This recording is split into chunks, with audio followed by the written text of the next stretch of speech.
মরার আগে লোকটার ওজন ছিল কত? 70। এবার ওজন দিয়া দেখে হয়েছে 71। এবার বাড়ছে না? এবার যাইবা কই?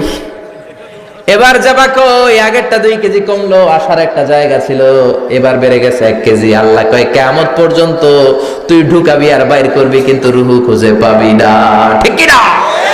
ইয়াসআলুনাকা আনির রূহি কুলির রূহু মিন আমরি রাব্বি ওয়া মা উতিতুম মিনাল ইলমি ইল্লা কালিলা। দুনিয়াতে সব বানাতে পারবা, শুধু রুহু ছাড়া। কি ছাড়া? মানুষ মরে গেলে এক একজনের এক এক দশা। কারো শরীর খিচুনি দিয়ে মরে গেলে শক্ত হয়ে যায়, গ্যাসগুলো বন্ধ হয়ে যায়, কারোটা ফেসফেসে হয়ে যায়, হাত পা গুলো ঢিলা হয়ে যায়, পেটের গ্যাসগুলো বের হয়ে যায়, কারো ওজন বেড়ে যায়, কারো কিছু কমে যায়। এই বাড়া কমা দিয়ে রুহু খুঁজে পাওয়া যায় না। রুহুর মালিক হলেন একজন, তিনি কে? সে আল্লাহ বললেন আমি রুহুর মালিক। আমরা বললাম আর কিসের মালিক? আল্লাহ বললেন আল্লাযী খালাকা সাবআ সামাওয়াতিন তিবাকা মা তারা ফি খালকির রহমানি মিন তাফাউত। আকাশের দিকে নজর করে তাকা, 7টা আকাশকে স্তরে স্তরে বিন্যস্ত করলো কে? আবার তিনি বললেন লাকাদ যায়্যানাস সামাআদ দুনিয়া বিমাসাবিহা ওয়া জাআলনাহা রুজুমান লিশ-শায়াতিন। আকাশের দিকে তাকাও, আকাশের মধ্যে তারা দিয়ে আকাশটাকে সৌন্দর্যমণ্ডিত করেছে কে? আকাশের মধ্যে তারা আছে না নাই? জোরে বলেন। রাতের বেলা তারার মেলা, দেখতে কত সুন্দর। এই ছোট্ট ছোট্ট মনে হয়, আসলে কি তারাগুলো ছোট? জোরে বলেন। I have beautified the closer sky with light, candles and stars. তারা দিয়ে আমি পৃথিবীর মহাশূন্যটাকে আলোকিত করেছি। আমরা খালি চোখে যেটা দেখি এটা কিন্তু ভাই আকাশ না, এটা মহাশূন্য। এটা কি? জোরে বলেন। স্পেস। এটা হচ্ছে প্রথম আকাশের মহাশূন্য। নাসার বিজ্ঞানীরা আজীবন গবেষণা করে প্রথম আকাশের নাগালও খুঁজে পাবে না। তারা শুধু প্রথম আকাশের মহাশূন্যে দৌড়াবে। তার অনেক অনেক অনেক উপরে প্রথম আকাশ, তারপরে দ্বিতীয় আকাশের মহাশূন্য, তারপরে দ্বিতীয় আকাশ, তারপরে তৃতীয় আকাশের মহাশূন্য, তারপরে তৃতীয় আকাশ। একটার চেয়ে একটা বড়। বিশ্বনবী বলেন কত বড়? তোমার হাতের আংটি যদি মরুভূমিতে ছুঁড়ে ফেলে দাও, বিশাল মরুভূমির তুলনায় তোমার আংটি যত ছোট, আল্লাহর দ্বিতীয় আসমানের তুলনায় আল্লাহর প্রথম আসমানটা ঠিক তত ছোট। একটার চেয়ে একটা বড়। তারপর আমরা কই সব আমার। কত ক্ষুদ্র আমি, কত তুচ্ছ আমি মহাবিশ্বের তুলনায়, কত নগণ্য আমি। আমরা রাজামেহারে বসে আছি। এটা দেবিদ্বার থানায় না? দেবিদ্বার থানা হচ্ছে কুমিল্লা 17-18টার থানার একটা থানা। এরকম 64, কুমিল্লা হচ্ছে 64 জেলার এক জেলা। এরকম 64টা জেলা মিলে আমাদের সুজলা সুফলা শস্য শ্যামলা ডিজিটাল বাংলাদেশ। এই ডিজিটাল বাংলাদেশ মনে হয় পৃথিবীর সবচেয়ে বড় দেশ নাকি? ছোট্ট। ভারত আমাদের 20 গুণ বড়, কানাডা প্রায় 100 গুণ বড়, রাশিয়া 150-200 গুণ বড় হবে।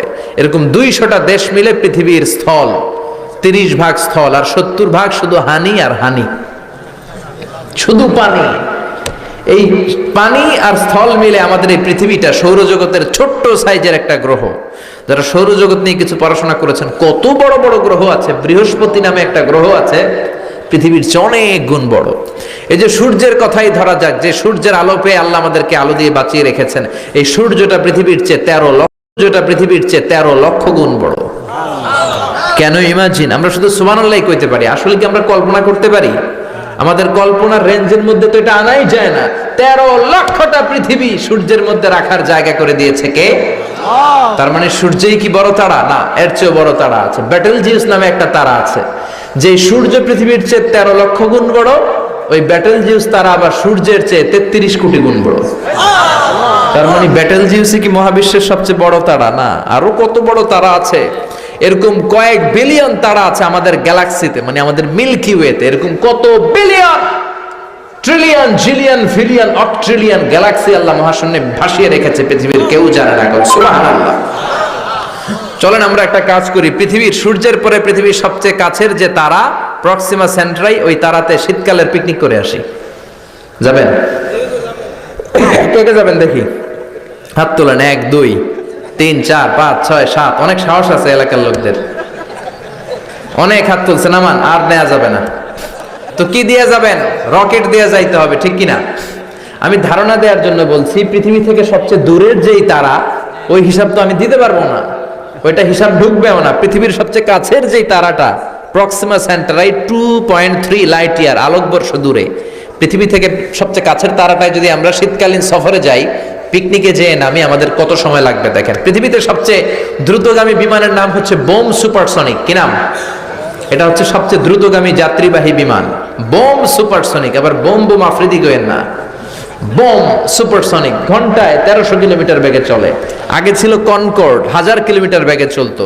কিন্তু বোম সুপারসনিক দিয়ে যাওয়া যাবে না, কারণ প্যাসেঞ্জার প্লেন মাধ্যাকর্ষণ শক্তি ভেদ করতে পারে না। যেতে হবে রকেট দিয়ে। কোন রকেট? যে রকেট দিয়ে নীল আর্মস্ট্রং চাঁদে নেমেছিল, এটার নাম অ্যাপোলো 11। চলেন এইটা দিয়ে আমরা পিকনিকটা সাইরা আসি। যাবেন? আচ্ছা চলেন যাই। এই রকেটটা সেকেন্ডে চলে 11 কিলোমিটার বেগে, মিনিটে চলে 660 কিলোমিটার বেগে, ঘন্টায় চলে 39,000 কিলোমিটার বেগে।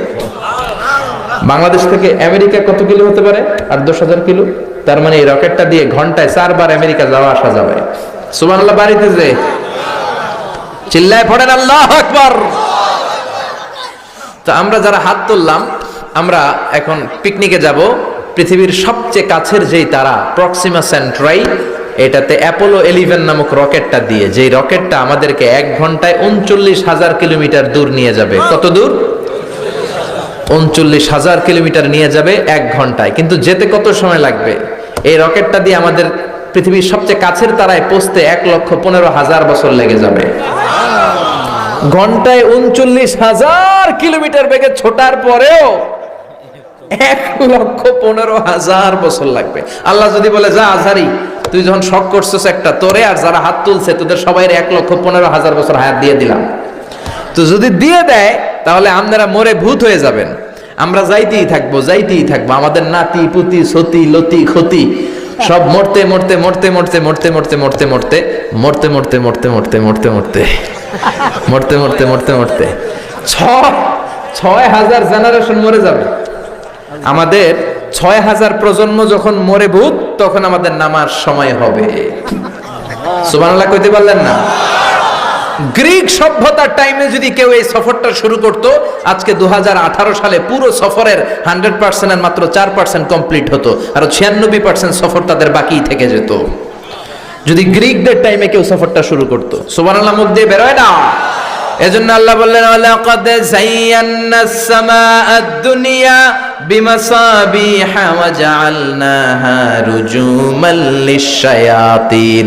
তোদের প্রথম আকাশের মহাশূন্যে এরকম অনেক বড় বড় তারা দিয়ে আমি আকাশটারে সাজিয়ে রেখেছি। এটা তো সবচেয়ে কাছের তারা। এরপরে আছে আলফা সেন্ট্রাই এ, আলফা সেন্ট্রাই বি, ইটা ক্যারিনা, বেটেলজিউস। এইভাবে কোটি কোটি তারা নিয়ে আমাদের গ্যালাক্সি, এরকম কত কোটি গ্যালাক্সি আছে বিজ্ঞানীরা নিজেও জানে না। চিল্লায় কোন আল্লাহু আকবার। এরপরে প্রথম রুকুর শেষে আল্লাহ বললেন, ওয়াসিররু قولكم أو اجهروا به إنه عليم بذات الصدور। তোমরা আস্তে বলো কিংবা জোরে বলো, সব কথাগুলো শোনে কে? আল্লাহ। কেউ যেটা শোনে না, শোনে কে? আল্লাহ। দরজা বন্ধ করে, জানালা বন্ধ করে, লাইট বন্ধ করে ঘরের ভেতরে জুলুম করলেন, অন্যায় করলেন, পাপ করলেন, কেউ দেখে নাই, দেখলো কে? আল্লাহ। বিশ্বাস হয়? একটু সন্দেহ সন্দেহ লাগে নাকি? সব তিনি দেখে। লা তুদ্রিকুল আবসার ওয়া হুয়া ইউদ্রিকুল আবসার ওয়া হুয়াল লাতীফুল খাবীর। ওমিয়া পুলিশের চোখ ফাঁকি দেয়া যায় কি যায় না? র্যাবের চোখ, দুদকের কর্মকর্তার চোখ, ইনকাম ট্যাক্সের অফিসারের চোখ, বিমানবন্দরে কাস্টমস অফিসারের চোখ, পরীক্ষার হলে ম্যাজিস্ট্রেটের চোখ, কিন্তু আমার আল্লাহর চোখ ফাঁকি দেয়া যায়? কথা বলে। এই সপ্ত আকাশের উপরে সিদরাতুল মুনতাহা, তার উপরে ফেরেশতাদের কিবলা বাইতুল মামুর, তার উপরে কোরআনের বাড়ি লৌহে মাহফুজ, তার উপরে আল্লাহর আরশ, তার উপরে আল্লাহর কুরসি, তার উপরে আল্লাহর 70,000 নূরের পর্দা। এত উপর থেকে সপ্ত জমিনেরও নিচে নীরবে নিঃশব্দে কোনো পিঁপড়া বা পিপিলিকা যদি হেঁটে যায়, আল্লাহ এই পিঁপড়ার পায়ের হাঁটার শব্দটাও শুনতে পায়। এজন্য আল্লাহ বলে, কেউ না দেখলেও একজন দেখে, তিনি কে? এরপরে আল্লাহ বললেন, আওয়ালাম ইয়ারা ইলাত তাইরি ফাওকাহুম সাফাতিন ওয়া ইয়াকবিদ মা ইউমসিকুহুন্না ইল্লার রহমান ইন্নাহু বিকুল্লি শাইইন বাসীর। পড়েন সুবহানাল্লাহ। আল্লাহ বলে, মানুষগুলো কেমন করে নাস্তিক হয়? এত এত নিদর্শন আমি কোরআনের মধ্যে সূরা মুলকের মধ্যে রেখে দিলাম। এগুলো জানার পরে, পড়ার পরে, বোঝার পরে কেমন করে মানুষগুলো নাস্তিক হয়? মানুষগুলো কি পাখির দিকে তাকায় না? আওয়ালাম ইয়ারাউ ইলা তাইর ফাওকাহুম সাফাতিন ওয়া ইয়াকবিদনা, যেই পাখিগুলো ডানা মেলে বেড়ায় আবার ডানা ঝাপটায়, পাখির দিকে যদি কেউ নজর করে তাকায়, পাখি নিয়ে যদি গবেষণা করে, ও আর জীবনে নাস্তিক থাকতে পারে? কত ধরনের পাখি যে আল্লাহ বানালেন, আপনি অবাক হয়ে যাবেন। আর কত জায়গায় যে আল্লাহ কোরআনে পাখির কথা বলে, পাখির নিদর্শন দিয়ে আমাদের মস্তিষ্কের জট খুলতে চেয়েছেন, আপনি অবাক হয়ে যাবেন। হাজার রকমের পাখি মহাবিশ্বে তৈরি করেছে কে? পাখির দিকে তাকালে আপনি বুঝবেন পাখির একজন মালিক, পাখির একজন রব আছে না নাই? আলপিন সুইফট নামে আল্লাহ একটা পাখি বানিয়েছেন, সাউথ ইউরোপে পাওয়া যায়। এটাকে তারা বলে সুইফট বার্ড। এই পাখিটা একবার যখন শূন্যে উড়াল দিতে শুরু করে, টানা 8 মাস উড়ন্ত অবস্থায় শূন্যে থাকে। আবার জমিনে নেমে আসলে কাজ সেরে আবার উড়াল দিলে আবার 8 মাস। হামিং বার্ড নামে একটা পাখি আছে নর্থ আমেরিকাতে, নাম শুনে থাকবেন, পৃথিবীর সবচেয়ে ছোট্ট পাখি। এটার প্রাপ্ত বয়স যখন হয় মাত্র 3 ইঞ্চি এটার সাইজ হয়। এই পাখিটা পৃথিবীর সব পাখি সামনের দিকে উড়ে। এই পাখি সামনে যেমনি উড়ে, অ্যাট দ্য সেম টাইম পিছনের দিকে উঠতে পারে। এই পাখিটা তার প্রতি সেকেন্ডে ডানা ঝাপটায় 80 বার। কয়বার?